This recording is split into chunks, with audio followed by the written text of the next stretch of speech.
Hello and welcome to the Kick Sugar Summit, the world's first summit on the topic of sugar, sugar addiction, and sugar addiction recovery. The truth is, refined carbohydrates are not just deeply damaging to human health, they are also profoundly addictive. This free online annual event brings together scientists, doctors, authors, coaches, and even celebrities to share the science and strategies you need to unhook from sugar's addictive grip, fall in love with healthy whole foods, lose weight, boost your energy, lift your moods, and reverse chronic disease. Is this possible? Absolutely. Hundreds of thousands of us are living a happier, healthier, sugar-free life, and you can too. This summit will show you how. We hope you enjoy these interviews. We hope they blow your mind, and we hope they change your life.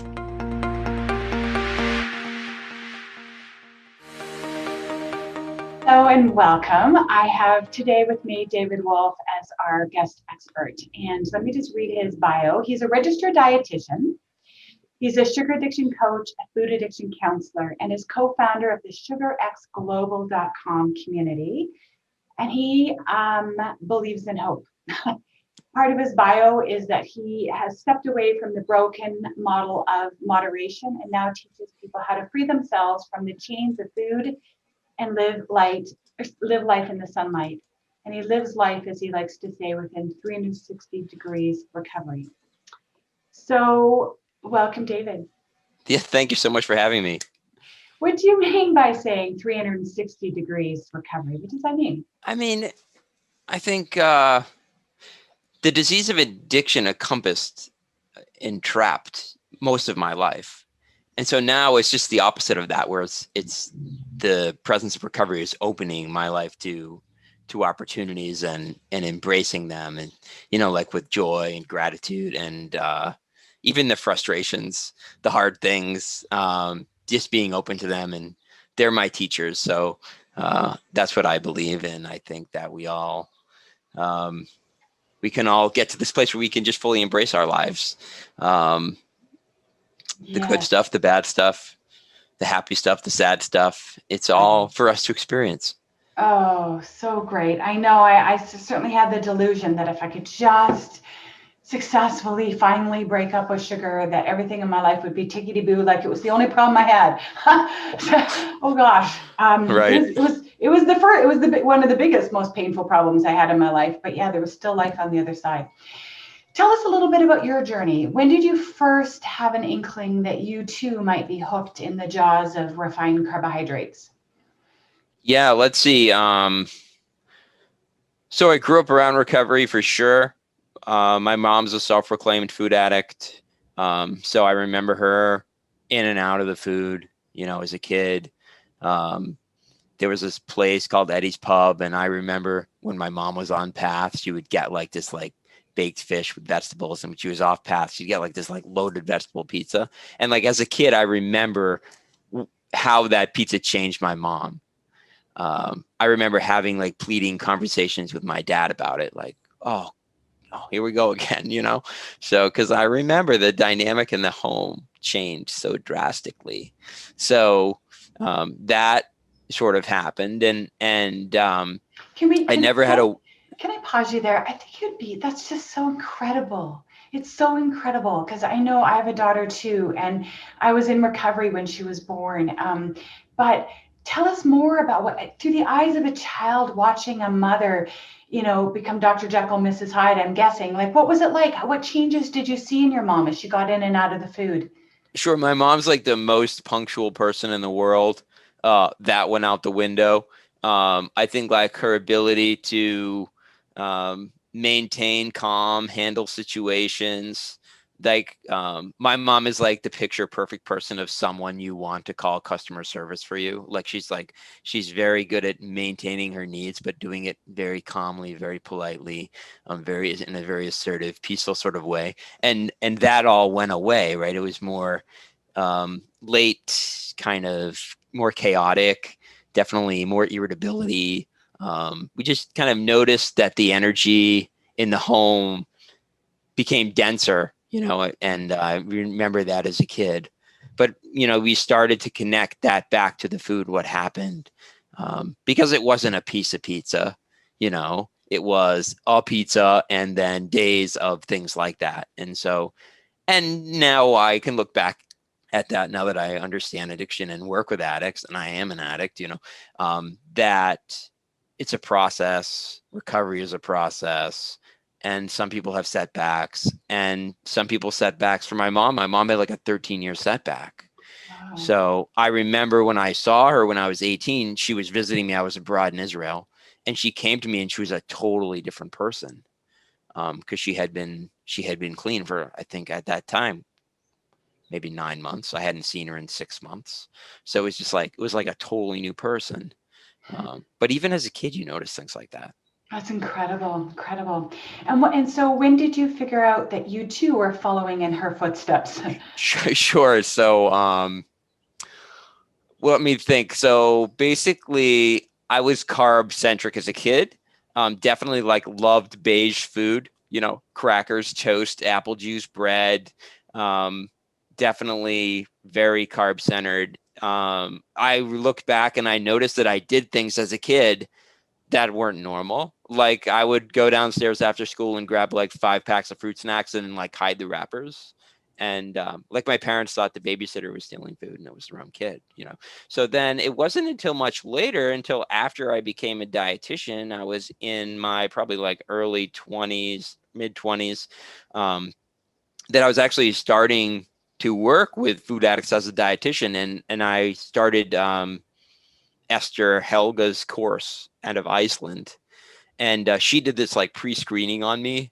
And she's like, "You're probably an early stage food addict." And I was like, at that point, I had no defense. Like I had all these behaviors and all these. I mean, if you shake my family tree, a bunch of addicts come out. I mean, it's just, there's no denying the genetic predisposition. And then started to kind of put it together. I'm also a trained artisan bread baker. So that definitely like fed, I haven't baked in 3 years. It fed my addiction. I think it fed my denial to a large extent. So I didn't learn till much later in life, well, in my 20s, that I had a problem because there was no physical symptoms. My weight was always pretty normal. Right, right. So you take Esther's program, she suggests you, hey, you might be one of us. Then Sure, what sure. happened?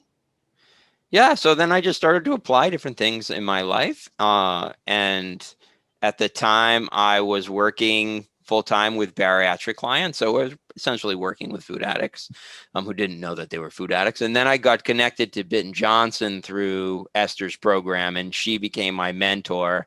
And basically, through her guidance, I gave up foods one by one. I gave up grains. I gave up sugar.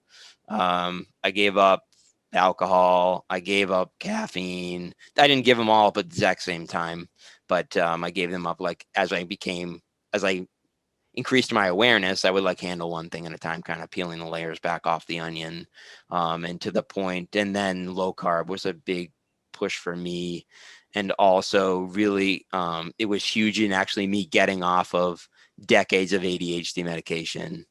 Um, I came a bit and also helped me with that. So that, I think she was probably the largest influence on me, but also drawing on the spiritual recovery movements, my family, and this watching food addicts day in and day out as a dietitian just destroy their lives because they can't stop eating sugar. Mhm.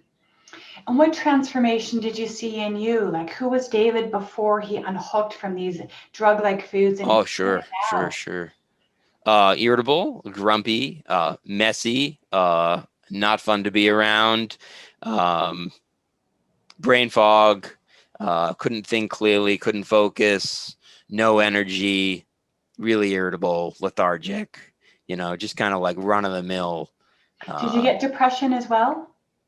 um, so I think I didn't realize I was depressed until I had been off of ADHD medication for almost 10 months. And then my wife like said to me, she's like, "Wow, you're really depressed." And I was like, "Yeah, I think you're right. I was really depressed." So I didn't really notice it till all the substances went away. And then you noticed that you used to be depressed, or that you noticed that you were depressed when these substances I were think most of the depression probably came about as a process of the withdrawal of the ADHD meds. But there's no question that I don't believe I ever would have been able to come off of those substances if I didn't come off of sugar. Oh, totally. Yeah, yeah. Wow. I wouldn't say depression is a big part of my story. I think there are periods. Um, I'd probably, if I look back, probably had social anxiety, which anxiety ties so closely with addiction in the brain. So, but I don't know that I identify with much depression. Yeah, got you. More the anxiety. Tell us about the connection between anxiety and addiction. Yeah, I just don't. I've never met an addict that isn't anxious. I just and I'm not trying to label anybody. I just feel like we're we're hardwired for a fix, right? And so what precedes that fix? For a lot of people, it's anxiety. And I'm not saying the anxiety necessarily causes the need for a fix, because I don't think it's a direct correlation. I just think, especially with the way that we feed our limbic system, our where the brain is actually addicted, um, it's very like fight or flight. It's the limbic system's job is to keep us alive. It's to recognize threats. So things like fear or survival threats, it's quite primal. So that, I think, the nature of that creates anxiety. That like, I need my head, I need my head, I need my head, I need my head. I need the next new thing. I need the next new thing. And then we see a lot of people kind of what I call switching seats on the Titanic, which is like, oh, let me put the sugar down. Oh, now I'm going to play around with alcohol, or maybe porn or sex or relationships or dad or gambling. People end up they're still seeking a fix, and until they have an awareness that that's really what's happening, they can't address it. And so what we say is addiction is one disease, many outlets. Just like there's a lot of electricity running through your house. I mean, I could plug in my phone at any of those outlets, right? So I could express my addiction in 100 different ways. We all have tendencies. Which ones are more primary, right? So for me, that was definitely food, but there were other ones too that I had to address as they surfaced. Yes. And I think one of the fear for addicts is that we're going to be left high and dry in that empty void, that terribly restless place. And so we just keep finding something else to plug into. So how do you overcome that? Like, for most addicts, the thought of living life without some sort of fix seems like despairing and unattractive. Tell us about what it's really like. Yeah, so I handed in instant gratification for delayed gratification, and I was willing to kind of go through this period without gratification so that I could have long lasting gratification. So if you look at like the difference between pleasure and happiness, pleasure is this immediate thing. It makes us feel differently, but it doesn't last long. It passes. Whereas happiness is like, it's contentment, it's long lasting. It's a feeling that stays with us. So I think that I knew in the back of my mind, because I had seen other people do it, that if I handed in pleasure, eventually I'd get to happiness. And I knew it was going to be an uphill battle, and I knew it was going to be ugly at first, and it was going to be hard, and it was going to be challenging, and I was going to have to learn how to like do things differently. Like I was going to have to learn how to enjoy Thanksgiving without enjoying pie. I also had to see that what happened when I ate pie, like when I played the tape through, it always brought me to the same place, and always brought me to a place of pain and suffering and feeling guilty and shame. So once I started to play the tape all the way through and saw that connection, the food never relieved me of anything. It only ultimately caused me pain and suffering. So I became willing to hand that in for happiness, which is a really good trade. Mm. Yeah, absolutely.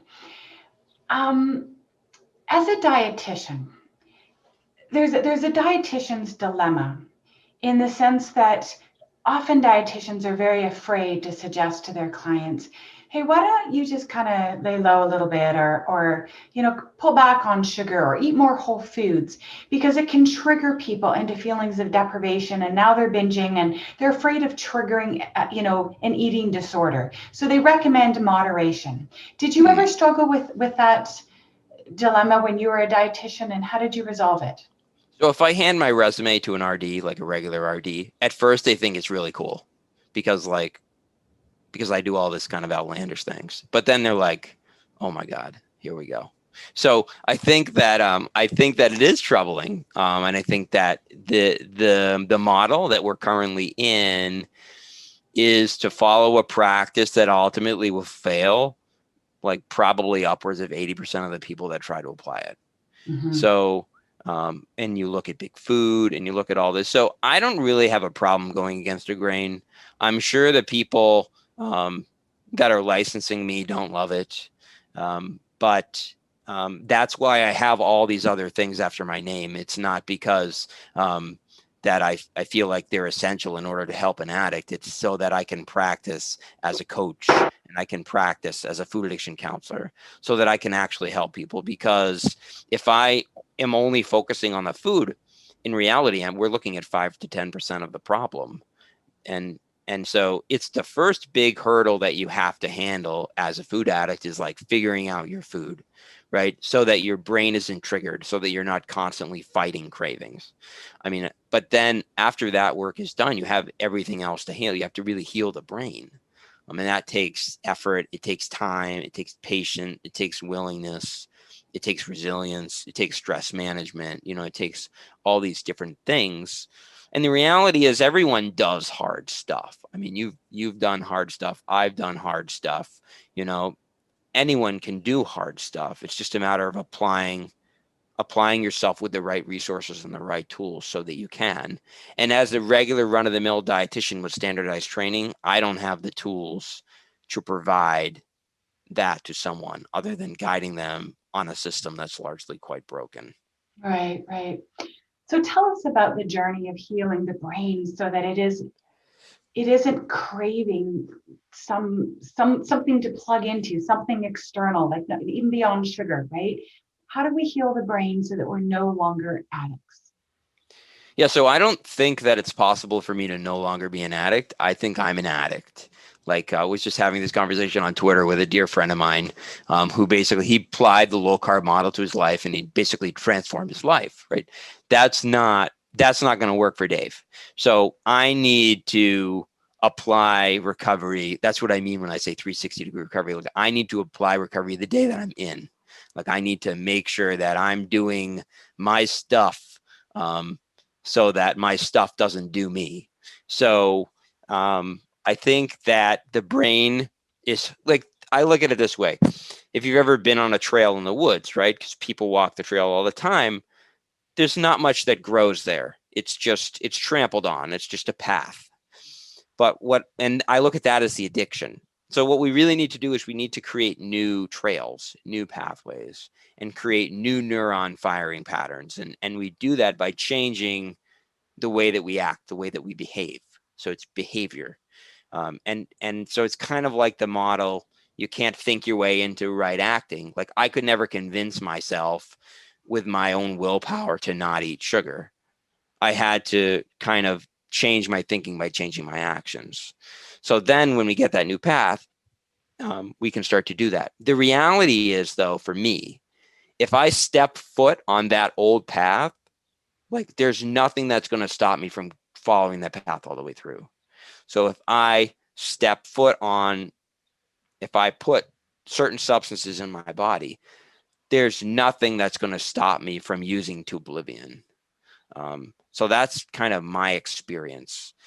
So that I think I'm an addict. I think I'll always be an addict.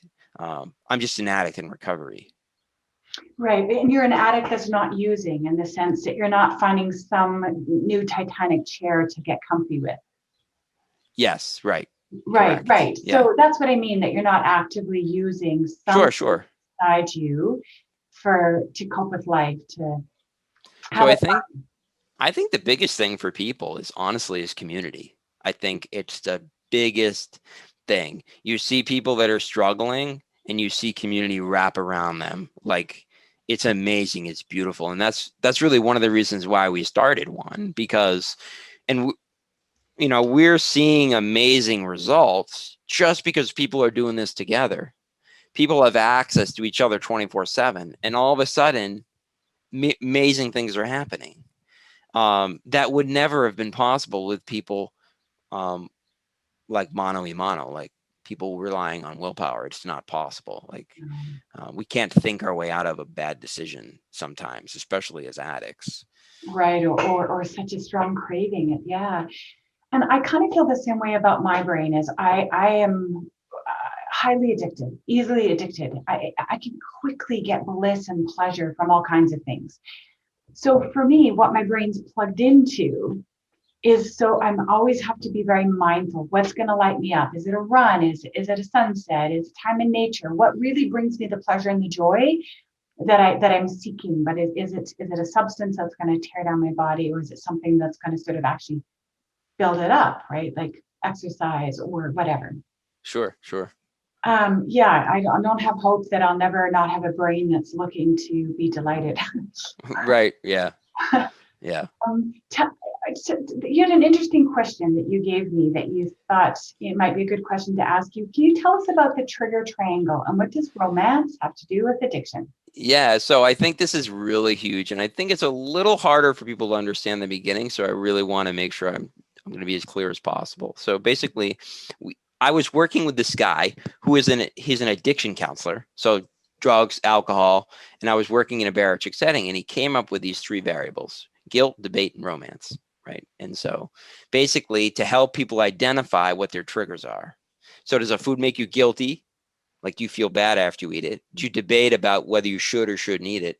Or is there some level of like romance? Think of rendezvous, think of pleasure, love, these kind of variables, these words that we usually would talk about a person with, talk about our dog with. These aren't words that are meant to use to describe food, you know. And you see it in ads. They're not selling you a product, they're selling you an experience, right? They're essentially selling you a drug. So they're Mhm. they're selling you a food item that will change the way you think or feel. And I think that ties in with romance. And I think that, meeting your secret lover in the dark, all alone, that's romance. It's lust. It's a dangerous game.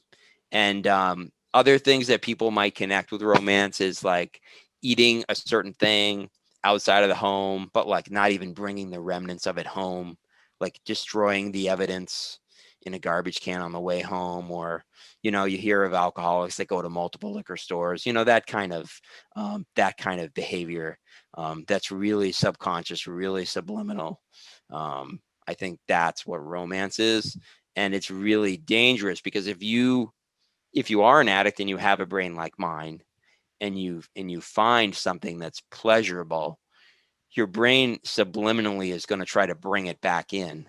So being kind of on the guard. I don't want to say that you're living in fear, because that's really not what I believe in at all. It's just more that you have to have an awareness. And my colleague would say you have to tell the truth to yourself about yourself. So you have to be able to be willing to be really honest, to really see like, well, am I romancing that particular item?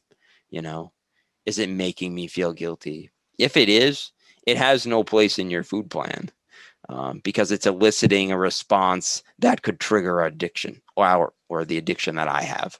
Mhm. Activate the addictive pathway. So what you're saying is that there's a food that we might feel romantic about, and then when we eat it, the idea to eat it or not to eat it creates a debate, and then if we do eat it, we feel guilt. Is that?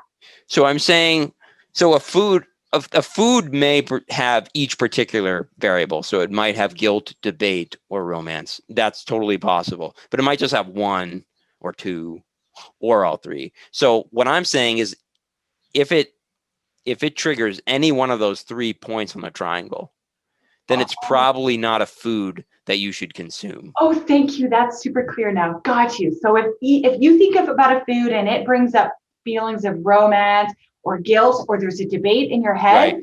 you know that it's a slippery food. It's a trigger food. It's like, be on your, be honest about what's going on here. Right. Exactly. Got it.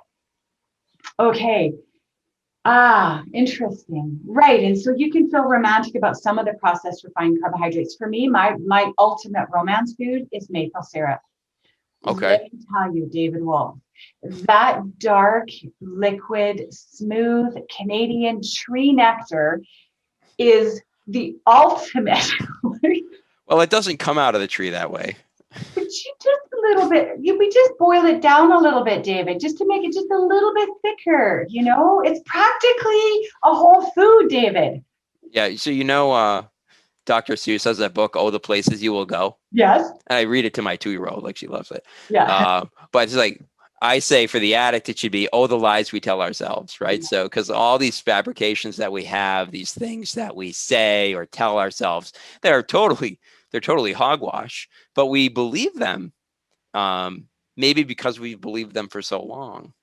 So I think that's when I mean we need to tell the truth to ourselves about ourselves. Yes. So we need to be like, Dave, what are you talking about? And you're like, yeah, oh yeah, that's my addiction.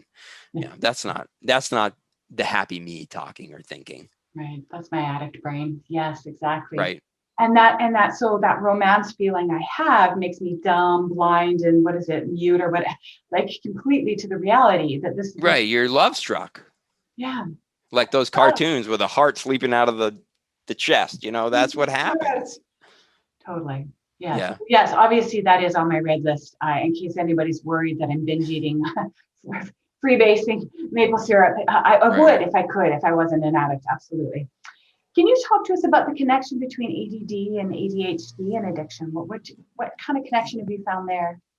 I feel like the personality traits are so similar. Like, the impulsiveness, the compulsiveness, the need for more, different, better. I think there's some sort of connection there. And the other thing that I think both ADHD and addiction have been labeled as illnesses. And I think that the mindset is very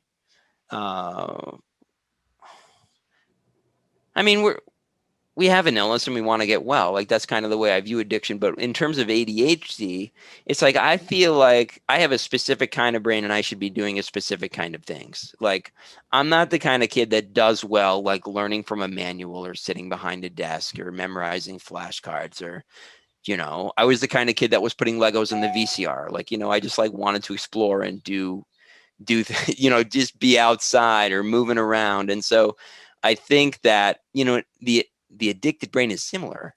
It's that more, different, better. And I think the same thing with my ADHD. Like, if you ask my mom if I had a difficulty trying to focus as a kid, she'll tell you what are we trying to get them to focus on? I never had a hard time focusing on the things I enjoyed or I liked. Like, it wasn't hard for me to play video games, but it was hard for me to do my homework. So I think it's a matter of kind of same thing with recovery. It's a matter of, finding the right model for you and applying the things that you enjoy doing that bring you the most joy. And again, that's like the 360-degree recovery, right? So, how do I bring joy, and to things that I do regularly, right? Like, how do I get a healthy dopamine surge? Right? We hear dopamine is the neurotransmitter of addiction, right? But dopamine is like a really healthy thing. It helps us do new things. It helps us learn. It helps us like get motivated. It helps us stay motivated too. So, like, changing the way you do certain things, like brush your teeth with the opposite hand. Try to tie your shoe in, if you normally do the right bow before the left bow, do it the opposite. Like, force your brain to learn new things, do new things, or do things that you're doing differently. And I think that really helps with things like ADHD, but I also think it really helps with things like addiction. Right. The brain. Now, I'm not an expert on ADHD. I just had to have had it. Like, I remember my sister was being diagnosed and the doctor was like, by the way, she told my mom, by the way, your husband and son have it too. It wasn't like, I just kind of fell in the lap of it. And so like 3 of the 4 people in my immediate family, like 3 of the 4 people are addicts and they're also ADHD. So I feel like there's some connection. Yeah. But I also feel like it's not necessarily an illness, it's just a different brain. And I think that's really important. Yes. And that's why I really wanted to find a way to get off of medication. Yes, yes, yes. And this might be the real reason why your mother did, became a food addict. I'm just kidding. Who knows?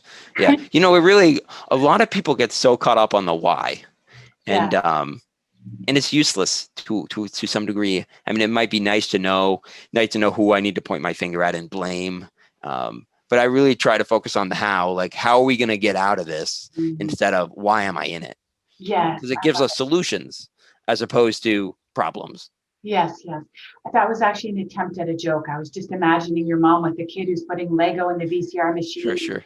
a husband who's got ADD and a daughter, and I'd be like, "Give me a pizza." Yeah.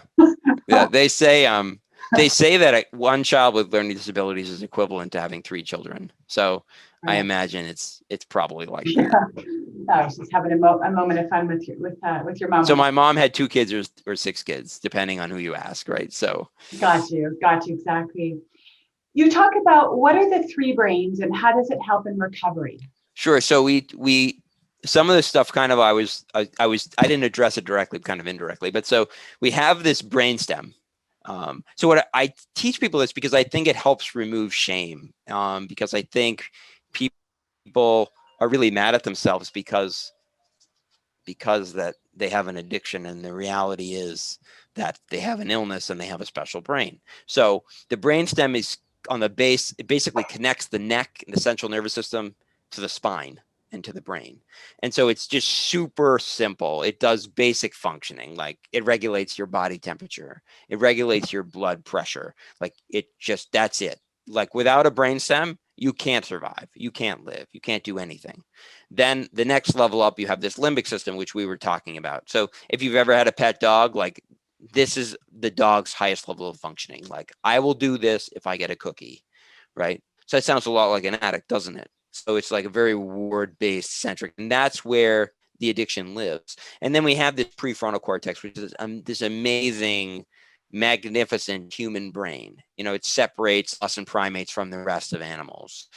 It gives us the ability to have a sense of humor, to manipulate people and objects, to make tools, to do all these really fancy things.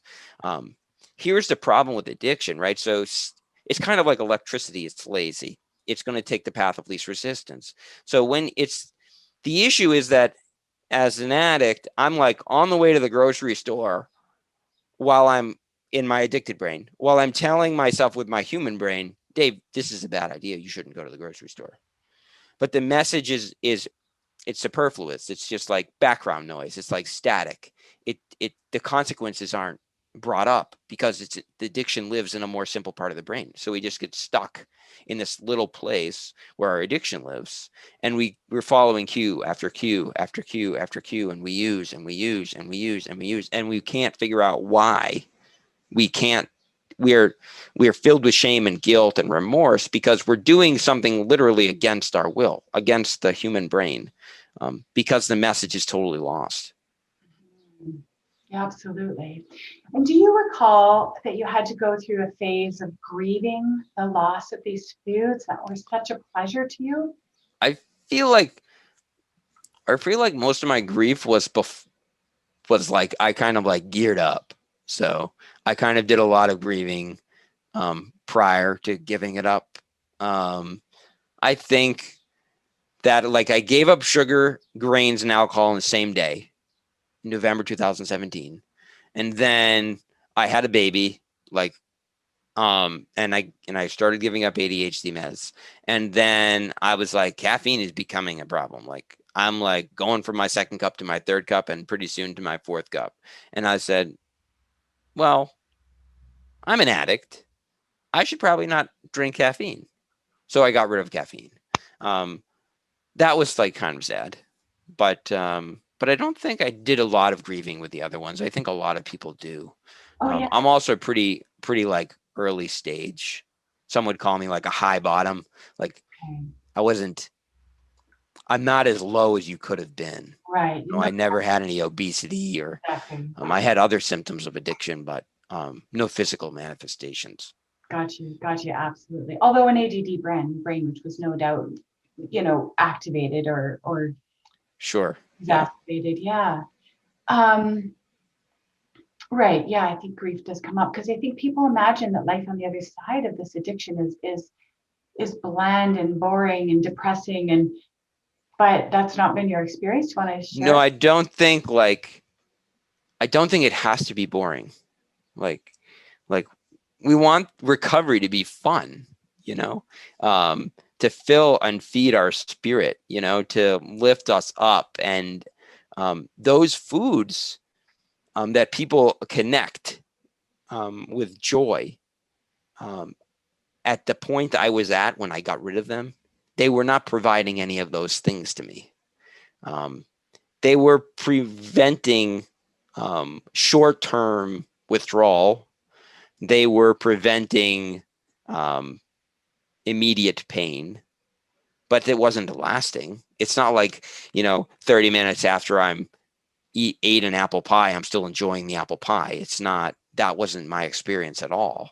So the removal of those things, once I was connected to a community, I was getting my joy de vivre from that as opposed to from food, which it never really came from food. I just had this illusion that it was bringing me giving me all this. And what is my life going to be like without it?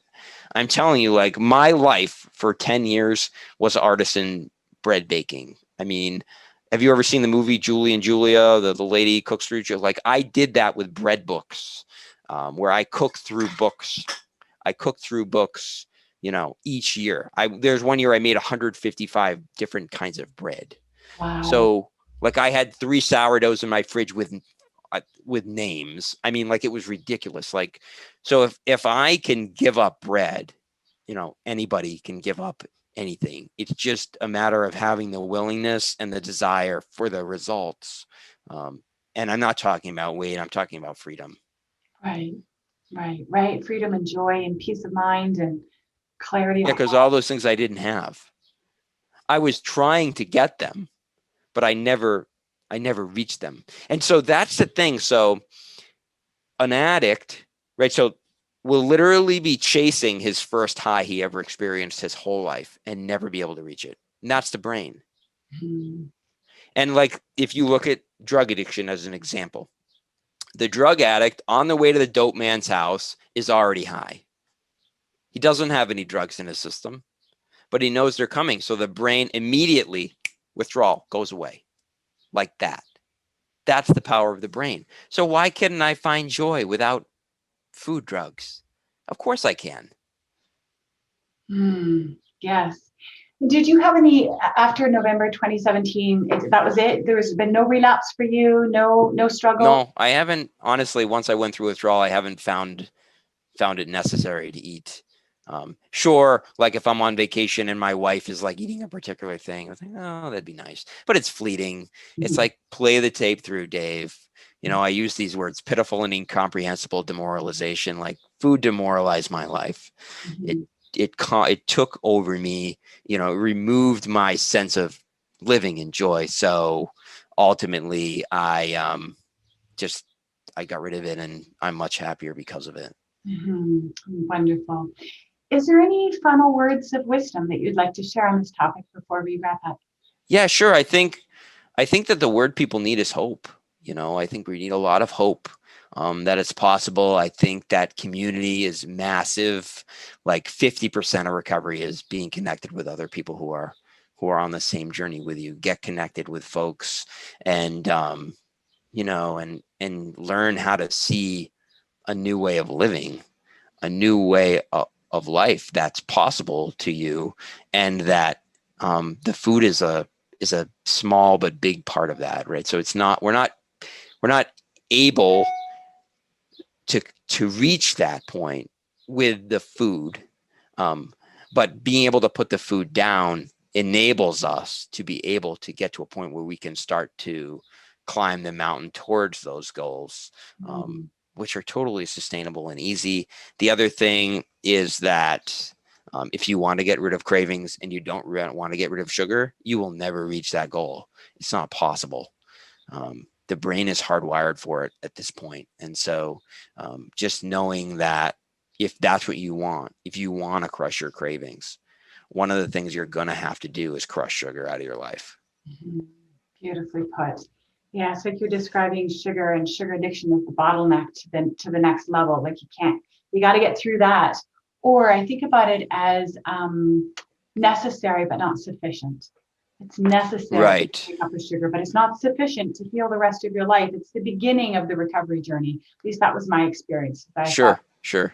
I was so obsessed and focused on trying to unhook from sugar because it caused such blinding migraines and depression for me that I thought that if I could just unhook from it, everything would be tickety-boo.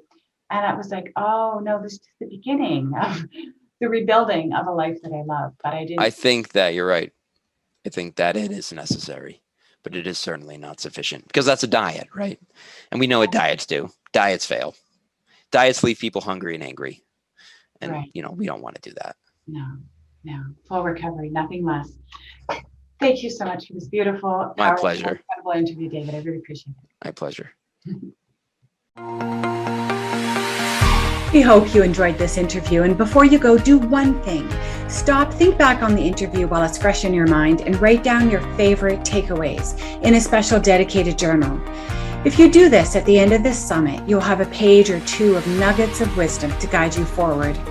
And remember, this is just the beginning. At the end of this summit, you'll be invited to attend a webinar where I will personally summarize the key insights of each speaker. And you'll be invited to join a 1-year Kick Sugar coaching program and private Facebook group where you will be fully supported. Stay tuned for the details.